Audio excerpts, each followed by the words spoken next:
को होनी में बदल देता है अहोई अष्टमी का व्रत। अहोई अष्टमी व्रत को अहोई आठे या करकाष्टमी भी कहते हैं। अहोई शब्द का अर्थ होता है अनहोनी को होनी में बदलने वाली पावन और अत्यंत मंगलकारी तिथि। और अनहोनी को होनी में टालने की शक्ति केवल मां पार्वती में है, इसलिए आज के दिन मां पार्वती के ही दिव्य स्वरूप अहोई माता की पूरी श्रद्धा भाव से पूजा की जाती है। अहोई अष्टमी व्रत को होई आठे या होई अष्टमी भी कहते हैं और इस दिन राधा कुंड में स्नान भी किया जाता है। होई अष्टमी का व्रत संतान की दीर्घायु के लिए रखा जाता है और इतना ही नहीं, संतान की प्राप्ति के लिए भी इस दिन महिलाएं व्रत रखती हैं। कहते हैं कि जिन महिलाओं की संतान दीर्घायु नहीं हो रही हो या फिर गर्भ में ही मृत्यु हो रही हो यानी मिसकैरेज बार बार होता हो, उन महिलाओं के लिए भी अहोई अष्टमी का व्रत बहुत ही शुभ माना जाता है। इस व्रत में माताएं पूरे दिन तक जल या अन्न ग्रहण नहीं करती हैं और शाम को आकाश में तारे देखने के बाद, तारों को अर्घ देने के बाद ही यह उपवास पूर्ण होता है। ऐसी भी प्रचलित मान्यता है कि अहोई अष्टमी के दिन अगर कोई संतानहीन दंपत्ति गोवर्धन मार्ग पर स्थित राधा कुंड और श्री कृष्ण कुंड में स्नान करे तो उन्हें अवश्य ही संतान प्राप्ति का आशीर्वाद मिलता है। और इस बार 24 अक्टूबर गुरुवार को अहोई अष्टमी का व्रत रहेगा, जो कि बहुत ही दुर्लभ संयोगों के बीच रखा जाएगा। इस दिन पूजा का शुभ मुहूर्त शाम को 5:50 से 7:06 तक रहेगा। तारों को अर्घ देने का समय रहेगा शाम 6:06 पर।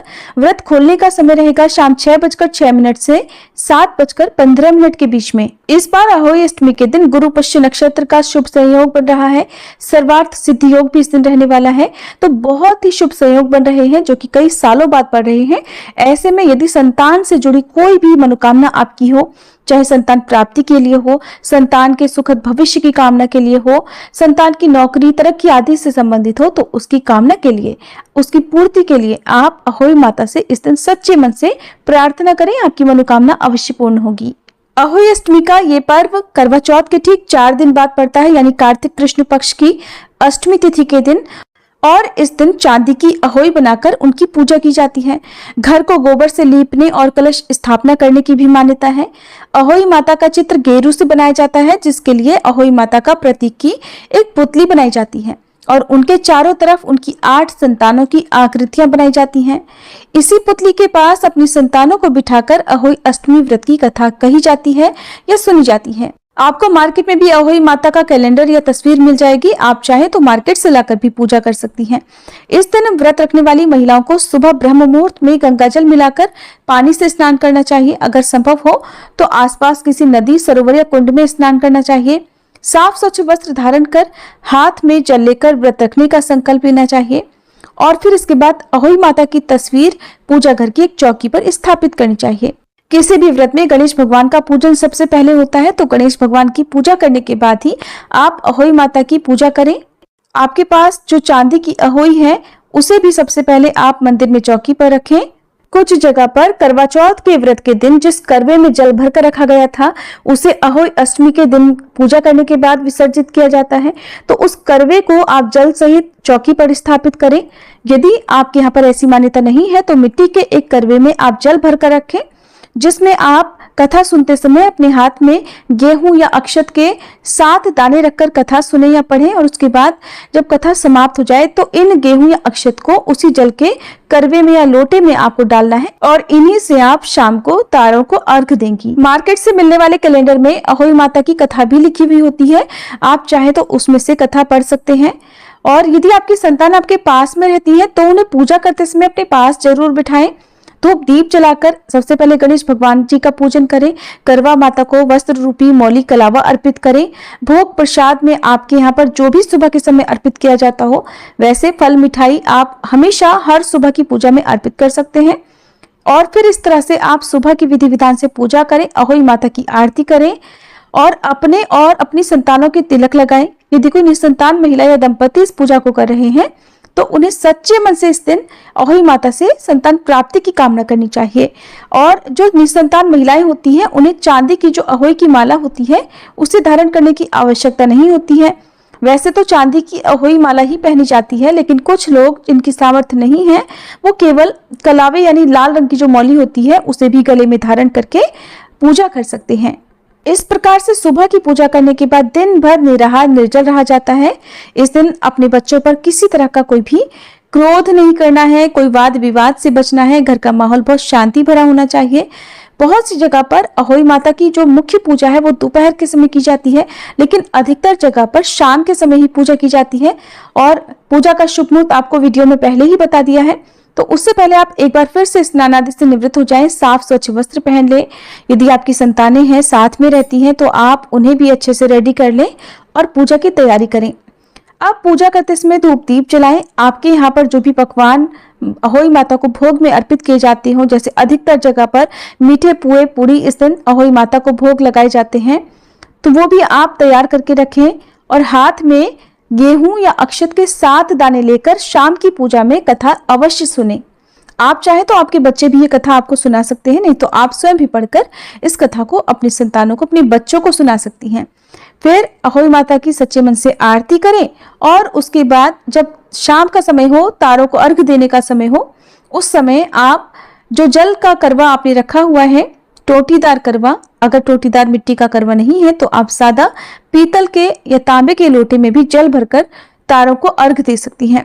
अर्घ देते समय आप थोड़ी मिश्री, शक्कर या बताशे जल के लोटे में डालें, थोड़े पुष्प डालें और जो अक्षत या गेहूं के दाने हैं उन्हें डालकर तारों की ओर देखते हुए अपने सिर से ऊपर हाथ करके आपको तारों को अर्घ देना चाहिए। ध्यान रखें, अर्घ देने वाला जो जल है उसके छींटे आपके पैरों पर ना पड़े। अब यहाँ पर आपको एक बात का भी ध्यान रखना है, अगर आपके परिवार में ऐसी मान्यता है कि अहोई अष्टमी के दिन 2 करवे में जल भरकर रखा जाता है, जिसमें से एक करवे के जल से तारों को अर्घ दे दिया जाता है और दूसरे करवे के जल को दीपावली तक रखा जाता है, तो आप इस बात को ध्यान में रखते हुए अहोई अष्टमी के दिन 2 करवों में ही जल भरकर रखें। एक करवे में नहीं, 2 करवे में आपको जल भरकर रखना है। और जो दूसरे करवे का जल है वो दीपावली के दिन आपको प्रयोग में लाना है। कैसे प्रयोग में लाएंगी? जो जल है करवे का, उसे आप अपने और अपने संतानों के नहाने के पानी में मिलाएं। थोड़े थोड़े जल का छिड़काव घर में हर कोने में मुख्य द्वार पर कर दें और जो बाकी बचा हुआ जल है उसका विसर्जन कर दिया जाता है। कुछ जगह पर ऐसी मान्यता होती है, और नहीं तो आप बिल्कुल साधारण विधि से केवल एक करवे में जल भरकर ही अहोई अष्टमी की पूजा कर सकती हैं। अपने परिवार की जो मान्यताएं चली आ रही हैं उसी के अनुसार आपको कोई भी व्रत रखना चाहिए या नियमों का पालन करना चाहिए। ध्यान रखिएगा, इस दिन जो भी व्रती महिलाएं हैं उन्हें न तो मिट्टी खुदाई वाला कोई काम करना है, न किसी पौधे को उखाड़ना है, न ही नया पौधा लगाना है। और इस दिन आपको धारदार नुकीली हर चीज से दूर रहना है, मतलब उन चीजों को आपको स्पर्श नहीं करना है, उनका प्रयोग नहीं करना है। यहाँ तक कि इस दिन जो व्रती महिलाएं हैं उन्हें खुद से भी सब्जी या फल आदि नहीं काटने चाहिए। अपने परिवार में किसी अन्य सदस्य की सहायता आप इस काम के लिए ले सकती हैं। और जो चांदी की अहोई की माला आपने पहनी हुई है उसे दीपावली के दिन ही सुबह पूजा करने के बाद उतारा जाता है।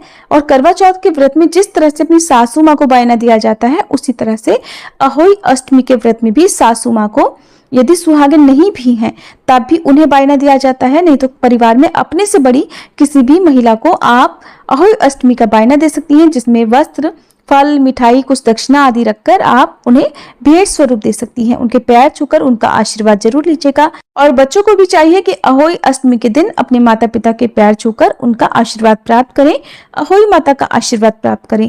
चांदी की जो अहोई माला आपने धारण की हुई है उसे दीपावली के दिन आप उतारने के बाद यथासंभव किसी सुरक्षित स्थान पर रखें और उतारने के बाद अहोई माता से प्रार्थना करें कि वे आपके सभी संतानों की, आपके सभी बच्चों की रक्षा करें और उन्हें दीर्घायु रखें, उन्हें अच्छा स्वास्थ्य प्रदान करें और जीवन में हर क्षेत्र में उन्हें सफलता प्राप्त हो, ऐसा आशीर्वाद आपकी संतानों को अहोई माता प्रदान करें। ऐसी कामना करें और हाथ जोड़कर अहोई माला को प्रणाम करके आप उसे किसी सुरक्षित स्थान पर रख सकती हैं। अहोई की माला में जो चांदी के मोती पिरोए जाते हैं ना, वो इस तरह से पिरोए जाते हैं कि आपके जितने बच्चे हैं, जितनी संतानें हैं, वैसे तो जिनके बेटे होते हैं केवल वही अहोई अष्टमी का व्रत रखती हैं, वही माताएं व्रत रखती हैं और उतनी संख्या में ही चांदी के मोती माला में पिरोती हैं।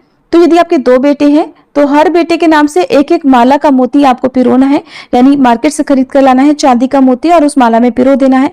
इस तरह से वो माला जो है वो बड़ी होती जाएगी। हर साल आपको इस तरह से व्रत रखना होता है।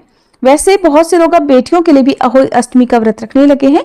तो जितने आपके बच्चे हैं, चाहे वो 1 हो, 2, 3, 4 जितने भी हो, आप उतनी संख्या में मोती खरीद कर लाएं और उन्हें माला में पिरो दें। ऐसा करना वैसे बहुत ज्यादा जरूरी तो नहीं है, लेकिन ऐसा करना एक नियम, एक परंपरा माना जाता है।